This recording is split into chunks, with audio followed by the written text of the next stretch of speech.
Case কেন আবার দীপজল ভাইয়ের বিরুদ্ধে করা হলো এবং মূর্খ কেন বলবে? তোমাকে এই কোর্ট কাছারি কে শিখাইছে? শিল্পীদের এফডিসি থেকে কোর্ট কাছারি কেন? সে শিল্পীরা তো ভদ্র, ওরা তো চিৎকার চেঁচামেচি বলা মূর্খ, তারপরে অশিক্ষিত এইসব তো আর বলতে জানে না। কারণ দীপজল ভাই যদি মূর্খ হয়ে থাকে তবুও দীপজল ভাইয়ের মুখ থেকে একটা কথাও বের হবে না। যেই জায়গায় নিপুণ অ্যাকসেপ্ট করছে সেই জায়গায় আবার কিভাবে কেস করে? তাহলে এটার কি ও তার পেছনে কে আছে?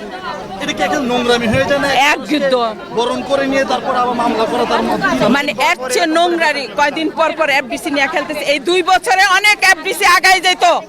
আজকে এই মামলা হামলার কারণে কোনো অভিনয়, কোনো শিল্পী কেউ আসে নাই, কোনো ডিরেক্টর, কোনো প্রডিউসার, পড়া সবাই থম খেয়ে গেছে, কেউ কোনো কথা বলতে পারতেছে না। কোনো শিল্পীরা পর্যন্ত কথা আনা খাওয়াই রয়েছেন না, খাওয়া দাওয়া নাই, কিচ্ছু নাই, ওদের কাজ নাই। এই অবস্থা নিপুণ কি এটা বুঝে না? কি দেখলো এটার মধ্যে নিপুণ? আইসা সেরা এটা নামে এক ঝড় আইসা মনে হয় সব কিছু ভাঙ্গা চুরমার করে দিছে। ঠিক আছে, আমরা সবাই সরে গেছি। সে কি করলো? ওই একটাই পলোয়ানগিরি দেখাইলো, যাদেরকে বাদ দেওয়া হয়েছে। এটা তো ও তো একা বাদ দেয় নাই, ও একা কিন্তু বাদ দেন। হ্যাঁ, এটা সব বড় বড় আর্টিস্টরা ছিল, ওরা বলাতে এটা বাদ দেওয়া হয়েছে। কারণ ওরা বৈশা থাকে, নোংরামি হয়, জায়েদ চাইছে খুব ভালো করে এই জায়গাটা পরিষ্কার, পরিবেশ ভালো হোক, চা খাওয়ার পরিবেশ। আমরা তো আগে আসতেই পারি না এইখানে, এখন আইসা বসি, কফি খাই, ওই সিস্টেম করছে। আর দীপজল ভাই সব ধনী গরিব সবার পাশে দাঁড়াইছে, সব কিছুতে দীপজল ভাই হেল্প করছে। করোনার টাইমে প্রত্যেকটা নাচের মেয়ে, প্রত্যেকটা ফাইটের ছেলেরা সবাই কান্নাকাটি করছে এই 2টা বছর, যে আমরা তো কিছুই পাই নাই, আমরা এবার তো সব কিছুই শেষ, আমরা তো চলি। দীপজল ভাই ট্রাকে ট্রাক বাড়াইছে, ওইগুলা ফেসবুকে দেখছে, ওগুলা দেখে লোভ জাগছে, যার দরুন সে এই ক্ষমতাটা নিতে চেষ্টা করছে। যাই হোক, নিছো ভালো কথা, আমরা কেউ সামনে আসি নাই, কিন্তু তাহলে এটা খুবই লজ্জাজনক ব্যাপার। আমরা তাহলে অভিনয় কেন করব? তাহলে আমরা কোর্ট কাছারিতে পড়ে থাকি।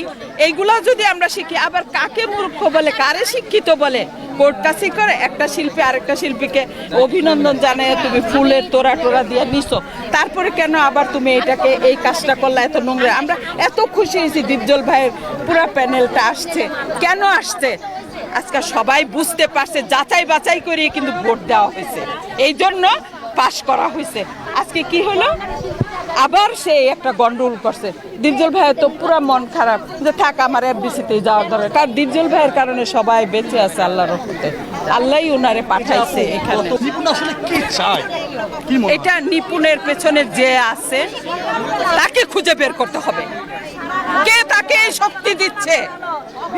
এই শক্তিটা তাকে কে দিচ্ছে? এগুলা ভালো না। এইসব শক্তি পেছন থেকে নীতি নির্ধারণ, আদর্শ এগুলা না বুঝা কেউ পিছন থেকে তাকে যদি এইগুলা দেয়, শক্তিটা দেয়, তাহলে তো অবুঝের মতো দিতেছে, বুঝতেছে না কি হইতেছে চলচ্চিত্রে। এফডিসি নিয়ে কেন এই খেলা হচ্ছে? এটাই আমার প্রধানমন্ত্রীর কাছে মামলাবাজ হয়ে গেল। অবশ্যই 100% মামলাবাজ, বড় মামলাবাজ। পৃথিবীতে একমাত্র আপনারা কি চান? নিপুণের কি চান? পৃথিবীতে মামলাবাজ থাকলে নিপুণই আছে মামলাবাজ। 1 নাম্বার ফিল্মে এরকম ছিল না মামলাবাজ। উনাকে নিপুণ যদি এই কেস মামলা হামলা বাদ দিয়া চলচ্চিত্রে যদি আসতে চায়, আসবে, সাদর আমন্ত্রণ। যদি না হয়, আর না হলে নিপুণ আসার দরকার নাই। আপনারা কি বয়কট করছেন? আমরা বয়কট করলাম। কেস কেন আবার দীপজল ভাইয়ের বিরুদ্ধে করা হলো এবং মূর্খ কেন বলবে? এটাই আমার মাথায় লাগছে। তুই টাক্কার করে, হ্যাঁ, বহিষ্কার চাই, আমরা বহিষ্কার চাই, বহিষ্কার। বহিষ্কার।